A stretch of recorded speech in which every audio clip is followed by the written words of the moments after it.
All right, guys, Project 2025, the secret blueprint. It's already running. All right, guys, welcome back to the baseline. Thank you so much for joining me. Hope you guys are having a great day and a great night, great life.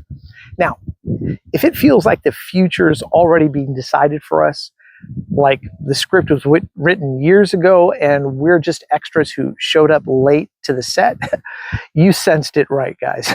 The laws, the rulings, the executive orders, they're moving in one direction, and they're moving in that direction extremely fast.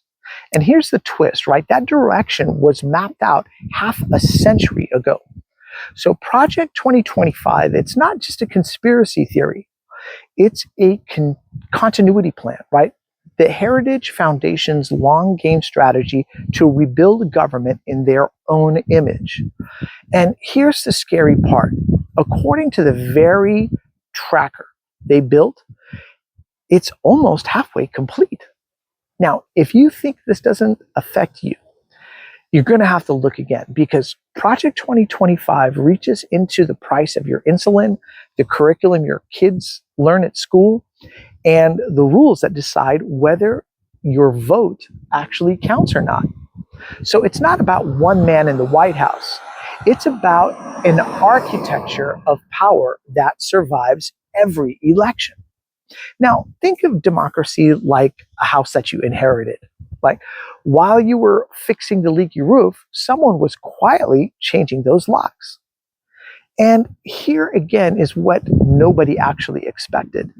The so-called radical actions of this administration, the federal shakeups, the shutdown brinksmanship, they've all lined up with that 2025 blueprint.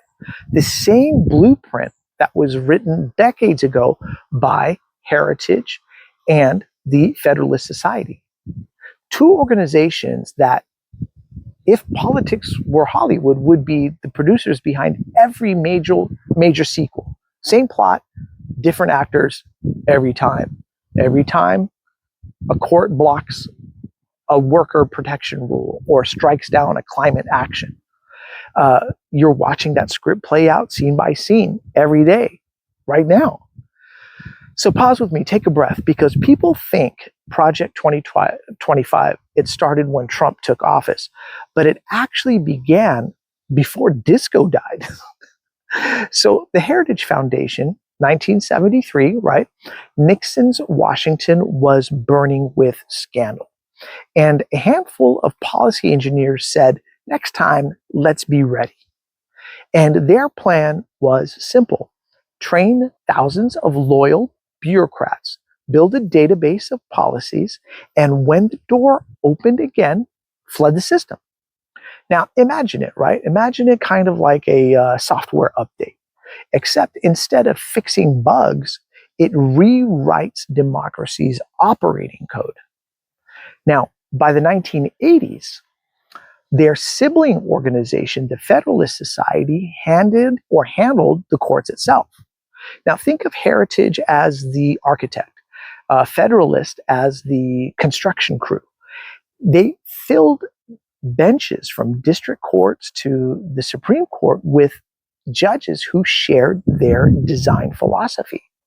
Now, when you see rulings that say the president's power is absolute here but limited there, you're not seeing contradiction. You're actually seeing a form of choreography, and that's what's taking place. Now, let's take the student loan ruling versus the border wall ruling. Now, Biden used powers Congress gave him, and it got blocked. Now, Trump used powers and Congress denied him, but that's approved. Now, it's like a referee who keeps changing the rule book mid-game, but only for one team. And when we argue over the players, the league owners, the donors, the think tanks, the legacy networks, they quietly collect those profits. And that's what it looks like behind the scenes. Now, here's the real plot to all this, right? Because half a century pipeline that trains policy writers, funds campaigns, shapes courts, and places loyalists in every agency slot One arm writes the laws, right? The other interprets them. It's a loop, and it just goes around and round and round.